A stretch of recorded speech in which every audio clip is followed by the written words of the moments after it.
Well, it's week 4 of the LCS, and the clouds are parting for 100 Thieves. I'm joined right now by Aphromoo after their victory over Cloud9, which I would call an upset. I don't know if Aphromoo would call it an upset.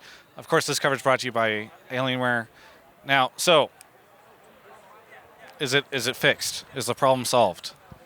It's a progress, you know. Going up against C9, definitely they were the favorites.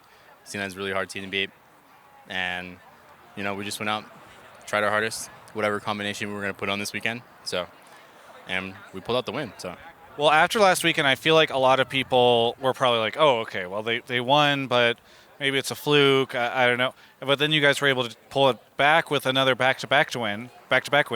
What do you think has changed that's allowing you to find the success? I just think we found our comfortable groove. I don't even know what the hell I'm supposed to say here, but just the groove that we've been in for all the combinations that we've tried, and then the coaches have found something that works. So we started going with it, and we're just really aggressive to improve and play better. So our practices actually have been like pretty insane for improvement, synergy, fluidity for our macro and stuff like that. Our picks. So I'm pretty happy about that, and I think it's just got to keep focusing on doing that. And everyone's been putting in a lot of extra work. Of course, you should, even if you're winning, to maintain. And that's it. Do you personally feel more comfortable with this lineup? Like when you're in game, does it feel more comfortable? Yeah, I feel comfortable. I think even if we have other players and stuff like that, I still feel comfortable. I think the most important thing is to focus on like yourself being comfortable on stage. And I do admit, like in the beginning of the season, I wasn't that comfortable playing on stage. Not playing aggressive enough, not making the engages I need to make, and definitely playing pretty bad. So coming into the we went 0-5. That's 3 weeks. Oh yeah. So going forward with the next LCS weeks, I'm in a pretty good spot. So I think we just got to keep moving forward and definitely getting back on the leaderboard so we can make it into playoffs. I think a lot of people who saw those first 5 losses probably thought, "Oh no, this team's gonna Same thing as circle last the split. drain." Like not only that, but also just morale, right? Because not only you just came off a spring split, which was super painful, then going to this. How did you guys prevent yourselves from like succumbing to? Well, all right, well, I guess this is just a bad year, and I'll have to wait till 2020. I think change was the most important factor, and we had to figure something out since going into the early split, we thought this was going to be it. Like we'll come back even better than last season, but same things were happening, same problems. So definitely had to change everything across the board, and whether that be players aren't going to be on stage. There's only 5 spots, so try to all 10 of our players for LCS and Academy, and just figured out what combination would work. So I think everybody played in Academy once to see what would work. So coaches decided on this, and here we are. And I think whatever combination we have on stage, I'm confident that we'll win, just because everyone's putting in 150% to win, and that's all that matters. Does it feel like the teams are all super close to split? Because I think what's interesting is obviously going into today, we had the majority of the league was tied with each other. And then today, well, it's like, okay, well, of course Cloud9 will beat 100 Thieves, but then you beat them. Yeah. It's like, wow, it just feels like all these teams are pretty close. I think everyone's really close.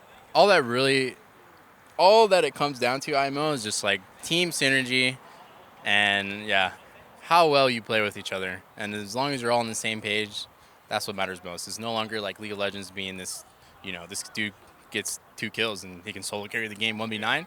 It's very much so like team focus. Make sure you're all doing one thing. If one person's off, not on the same page, like it explodes. And that's what the game is right now. So whichever team, comes in that day, where they're, all on the same page, focusing on one goal, they're going to win. What is the relationship like between you and the coaching staff? Because I feel like a lot, like, whenever you guys are losing and there's not too many people doing interviews, the void just gets filled with people speculating, and a lot of people are like, "Oh, it's like the Aphromoo versus Prawley like headbutting world or whatever."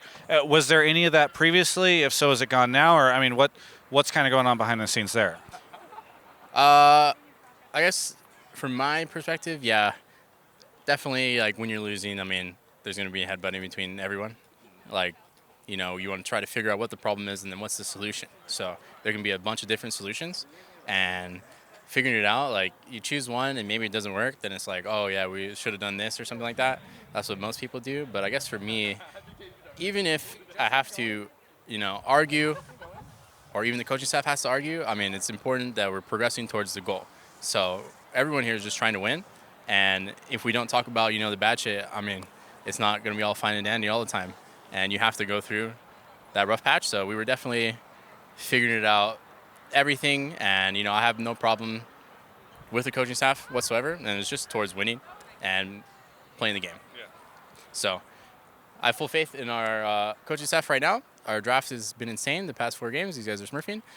So that's pretty fun. And I think for me, once I get into game, it's like, so the coaches, hand it off to the shot callers, which is, Maurice and I. Yeah. And so whatever they teach us, we bring into game. And it's important that Maurice and I are, are on point every single game for the weekend. And if we're not, we're going to be lost. Yeah. So for all 4 of us, we all have to be on the same page. So our other coach is Joseph. Jungle Juice, I don't know if everybody knows that guy. Yeah, he's on stage too. But yeah. So yeah, all 4 of us just got to be on the same page, focus on the same goals that we want our team and our style or our identity, which we've found. Hopefully we don't lose that yet. And just moving forward, that's our plan. And, as long as we're all on the same page, I think we're going to perform really well.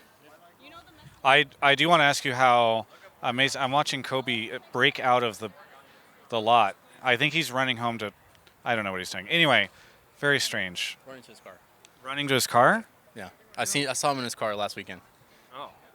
Why is he running? I need to figure that out. I don't know. I live with him. I need to. I just want to make sure he's always doing okay, because sometimes he has a rough time. Anyway, let's talk about amazing, because a couple weeks ago, maybe it was last week, all blurs together. I was talking to Prawley, and I was like, "How's amazing doing?" Because obviously he came over here and you guys have lost a ton. And he's like, "Oh, he's pissed." and so I don't know if you experienced a lot of that, and now maybe he's better. I'm just kind of curious for the update on him. Well, yeah, we're all pissed that we lose, man. I wasn't saying it like it's a bad thing. I'm just he flies over here and then suddenly starts losing a ton. Losing a ton, yeah. I mean, he didn't come over to not win, right? Yeah. So I think all of us have been pissed for sure. But Maurice, in particular, he's a super vocal guy, and he'll let you know what he thinks. And yeah, if we're losing a lot, I mean, I'm vocal when we're losing a lot. He's vocal when we're losing a lot. The coaches are vocal when we're losing a lot. We're all pissed. So I don't think that's weird or out of the blue. I think it's appropriate, especially we need to get somewhere so that we can have success. And for Maurice, he definitely brings great attitude, 150%, even against scrims, on stage, and always make sure we're focusing on one goal. And for him and me, it's definitely took a couple games for us to understand our calls and develop synergy to play together. But I'm really comfortable playing with Maurice, and I have full confidence in him, especially when I'm on stage. I know he's got my back. And just looking forward to the rest of the season. It's we just gotta make sure we're at that same level, and as long as we do that, I think we're in a good spot. Well, the last question I have to ask you about, because I wanted this off because I'm already assuming there's going to be conversation about it on the subreddit. But Ovally at the end of the interview said, "Do you have anything to say to fans?" And you just said, "Hey," which I know sometimes you are that you're a very chill guy, so that makes sense. But I think also a lot of fans will interpret that as you slighting them by not saying something positive. So I honestly just wanted to know, are you frustrated with the fans at all? Because I mean, I'm sure you've seen a lot of frustration from the fans towards the team. Oh no, it's whatever. I mean, when your team's losing, you got to be mad at something. Okay. Right. I mean. Oh, you mean the fans? The fans have. Yeah. Yeah. I mean, it's appropriate. You got to be mad at something. You're trying to figure it out, and give your 2 cents. It's pretty normal. Yeah. I don't think that's any different than, me being a fan of, let's say the Lakers and, what the fuck are they doing? I do that all the time too. So I think it's pretty normal. And all we can really do is, just keep our heads down, grind as hard as we can. That's what we've been doing. And just get back on top. And that's the goal. So, and then for my interview, I mean, yeah, I just said, hey. I didn't know what else to say. So, okay. So no one should be reading into that and thinking, oh, he's angry at the fans or doesn't have anything nice to say to them. Someone will probably say that, but I can't do anything about it. So sorry. Well, you can answer this interview question that I just asked you, and you did. Look, I'm here to help. Now it's all cleared up. Yeah, people should watch your interviews more, right? I've been saying that for years. Anything that you want to say to 81 Afro? Hey, thanks for watching, guys. Be sure to check out Travis Gafford. Brilliant interviews. I'm going to take every interview he gives me. So, yeah. That's true.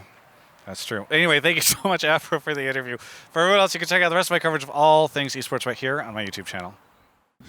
Hotline League is live, 8 p.m. Pacific, Friday, for Rift Rivals. We're going to have special guests. It'll be actually in person. We'll have an audience. It's going to be so fantastic. Mark Zimmerman's going to be there. This is literally perfect timing because I'm filming this outro right as he walks out. Are you excited for live Hotline League? I love TFT. You can check out the information on my Twitter, the Alienware Twitter. Mark probably won't retweet it or share any information about I it. always retweet sponsored posts. He will, because he gets paid.